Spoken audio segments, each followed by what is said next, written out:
I'm not really even hearing this no more. Like, somebody opened the upper cabinet and was trying to climb in or out, or it was the lower cabinet, and then I heard the shuffle across the ceiling first.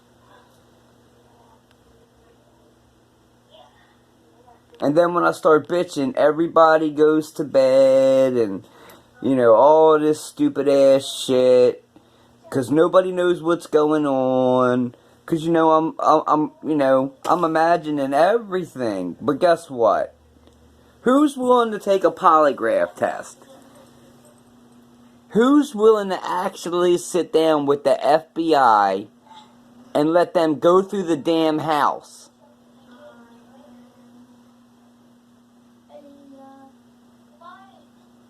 Who's willing to take the witness stand in Supreme Court?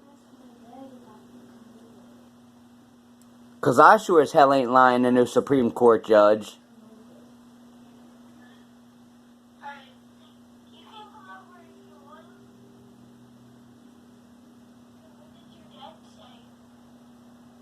Now, one, it's illegal to let somebody into someone else's apartment.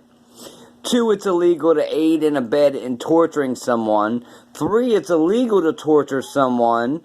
4, it's illegal to hook up torturing devices.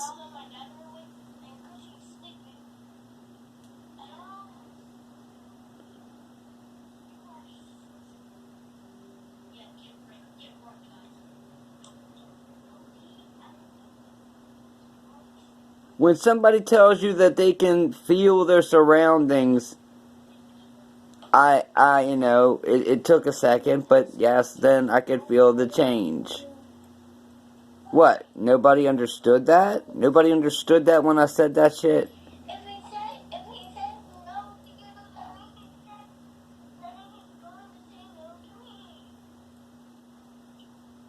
So somebody that already has some brain trauma, somebody that's already been diagnosed with a couple of things, people decide they're going to make them worse.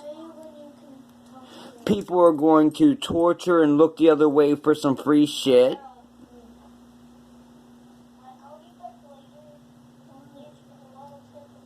People are going to rent an apartment out with either a camera somewhere that's Wi-Fi,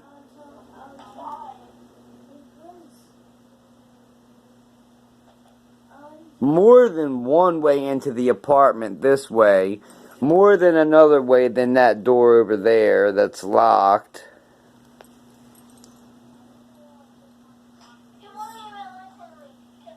I mean, that's highly illegal. That's fair and unequal housing. That's the Hate Act crime.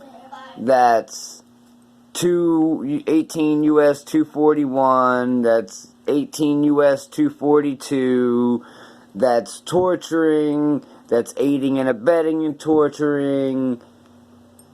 I mean, it's a plentiful bounty of criminal activity, and each charge would probably be a felony or count. And yet people take part in it for what? Some AirPods, some gift cards, some what? A car, you know, what? You know, I mean, this blows my mind, like,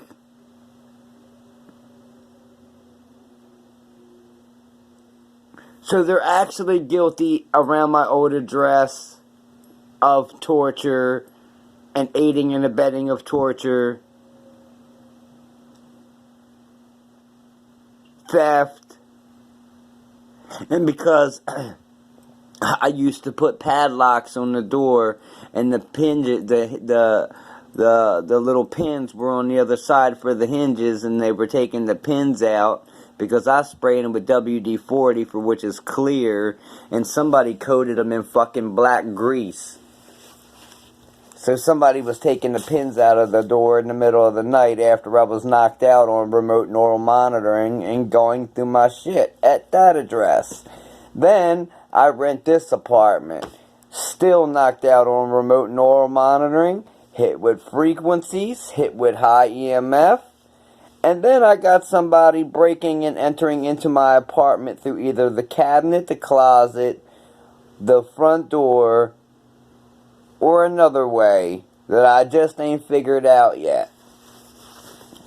Now, I mean, that's kind of foul, that's kind of ignorant, that's kind of felonious, and, you know, I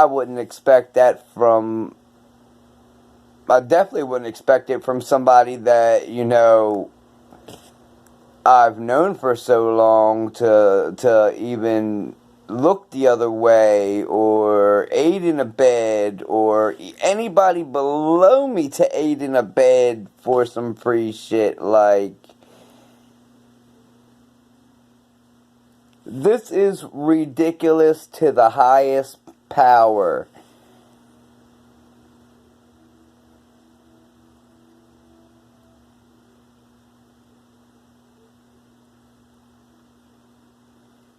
I mean, that's up there with last summer when I used the other bathroom and then I come out and I hear, "Did you see what he wrote?" Meaning there was a camera in the bathroom, and I knew there was, because that's why I wrote the note. So, I've been under surveillance in bathrooms, private areas, for over a year without my consent. So sure, snatch up my dignity, because you know, it was mine to give away, but everybody else felt like they could steal it.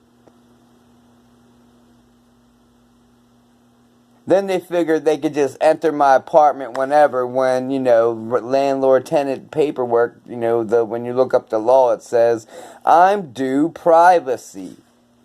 Well, breaking into my shit ain't due privacy. That ain't being left alone.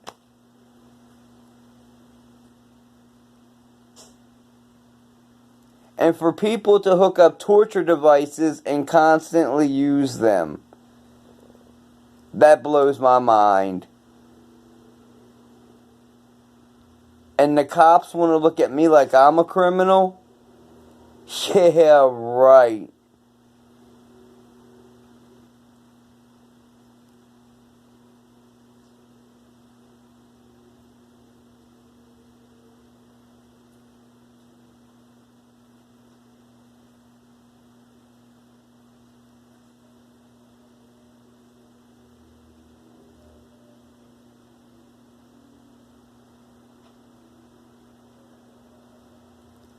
I mean, I'm just, I don't know what to say. Like, I'm blown away that, you know,